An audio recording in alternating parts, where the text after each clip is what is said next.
my phone, collecting everything. Oh my God. What do? They carry my phone. I can't see now. Look at my lenses are off. I can't see. What will I do? I can't see. Let me book for Uber. It's terrible. It's a terrible situation. I have to call my husband. Let him not start calling you. Okay. Tell him I'm okay. All right. It's a terrible situation now. All MP members have been dispossessed of their phones, of their possession. They remove everything from his life. This is a wicked world. They have removed everything from her. They collected all our phones. They collected everything. They injured a lot of people. They have knives. They had guns. Look at what they did. This is not what That's everything in the history. Bottle everywhere. Bottle everywhere. Bottle everywhere. Bottle everywhere.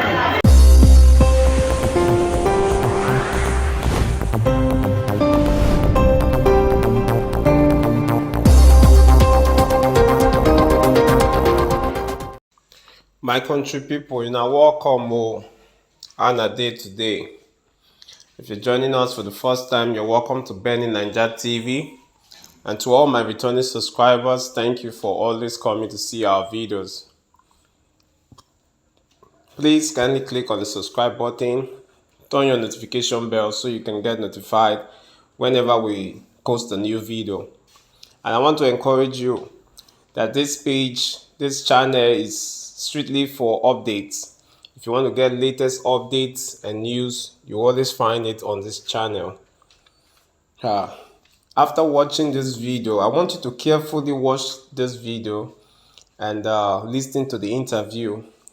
After you watch this video, you'll be so discouraged to even support APC. For those people that are still supporting APC, today, one of the Labour candidates representing Surulere was attacked just at the campaign office. They were attacked by thugs.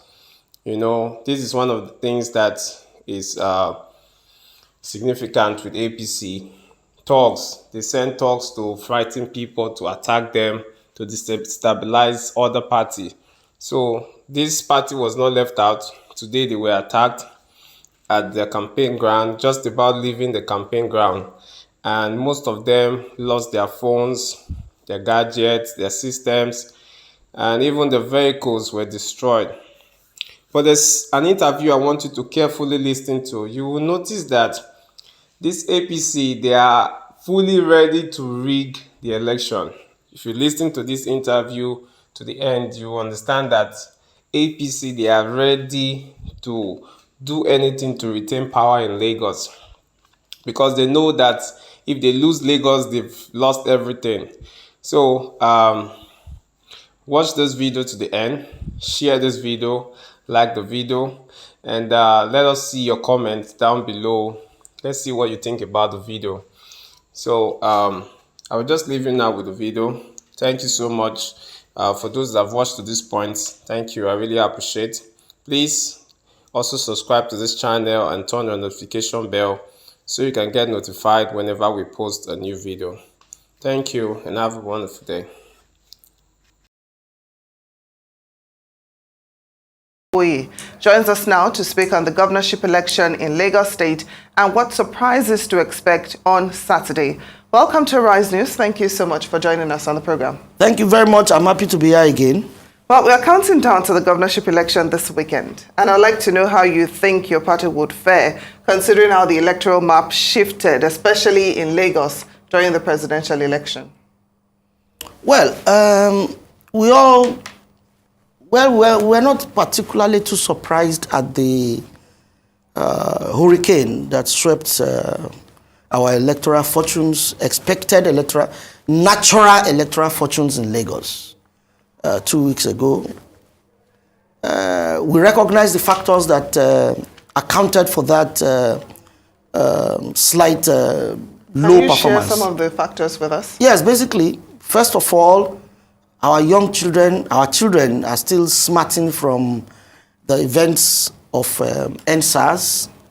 The Muslim ticket thing got Peter Obi to, actually rode on the, religious factor to power. I mean, he wanted to ride on it to power. So he was hopping from church to tell them, take your country back, as if though the country really belongs to the Christians and somebody took it from them. Wrong politicking, if I must say, but those were. So the Christians started to feel as if, okay, we must vote out a Muslim, and we must not allow a Muslim ticket to hold. That worked against us, particularly some churches actually, came very hard on their members, actually, telling them do not vote for X or Y. So that, worked against us. The tribal, factor. Obi played a tribal politics, and that again worked against us. The Igbo community came together, in one block and gave their vote to Obi. Those three factors worked against us considerably. So how do you think you would fare this Saturday? Oh yeah, this Saturday is a different kettle of fish because we were caught unawares to a large extent. It was an insurgence upon our political stability and fortress. They actually came without us actually expecting. Now that they have done it, we are now very much awake, and we now know where and what to do to ensure that a repeat of such calamity does not happen. Why do I call it a calamity? People do not even understand. People do not understand the enormity of what it will be for Labour Party to win Lagos State, and I want to use this opportunity to explain, a lot of things. Now, there's a secessionist group called IPOB, prohibited, which the federal government of Nigeria had prohibited. They have but they are still operating very, very, actively in the East, to the extent that a certain day of the week is a no-go, no outing. The whole place is a holiday, and everybody has, and lot of killings, burnings, everything happening in the East. There was never a time that Peter Obi spoke against IPOB. And the kind of political fortunes, electoral fortunes, Peter Obi recorded in the East is an indication that IPOB worked for him. Well, let me interrupt you there, sir, because we are definitely not one to try and fan any type of tribal flames or try and stir up any unsubstantiated claims. But since we were talking about this tribalistic situation, we do know that Lagos State has been the center of some disturbing rhetoric back and forth. Before we went on air, you already explained what your own views were, but basically it is unsafe and it's not very smart to play the tribal card. I'm against playing tribal cards. It will destroy the stability and unity of Nigeria. But it has been used as the But the truth of the matter is that we need to there are times you avoid speaking about situations. And there are times you speak frontally to situations with a view to attempting to solve problems. See, my point is very simple. I am not against any Igbo man trying to be governor in Lagos. I am not. Igbos are our brothers. But let me give you let me before this time, Igbo men have been commissioners in Lagos. Right. There's no problem about it. Okay, speaking of this Igbo man, which Igbo man are you discussing, and why is that the topic of discussion when it comes to governance of a city that is cosmopolitan? It has Igbos, Yorubas, Hausas. They've been living here for decades. Why is that the thing that is being focused on when we have a cash situation? We have bad roads, just like you said, NSARS is we have so many issues to discuss. We only have a couple more days, but this rhetoric keeps getting pushed down our throat. And it seems that those who are educated do not want to entertain such. So is there anything other than the tribalistic sentiment that the parties have against the opposition? What else does APC bring to the table in order to help the lives of Lagosians, whether or not they are Yoruba or if their mothers are Igbo or not. Awa? Yeah, That's your name, I guess. Yes, I know, that's your name. Do you think there's any state in this country that is more developed than Lagos? I would. Obviously, I know there's none. If you don't know, I know. There is no state in this country. Lagos is the 5th largest economy in Africa. There are too many things in Lagos that are not anywhere else in West Africa.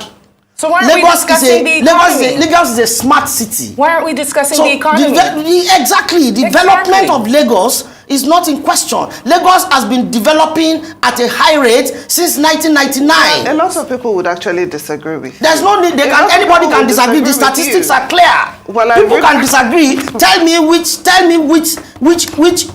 state in Nigeria generates 51 billion a month as internally generated revenue. Tell me one. None. There's no need to tell me. There's none. How has it affected the residents? How has it not? Tell me one state. Is it road network you want to talk? Traffic we are talking about. Do you know the issue of the gangs? Traffic. Why do we want to use traffic? Why do we want to use traffic? Sir, I think it would be easier for the viewers if we would talk one at a time. Oh, if you would allow, we're debating. We have turned into a debate. So let's debate. No problem. I'm a debater. No, but it's. But what I'm saying to you is that people look at issues from different angles. Right.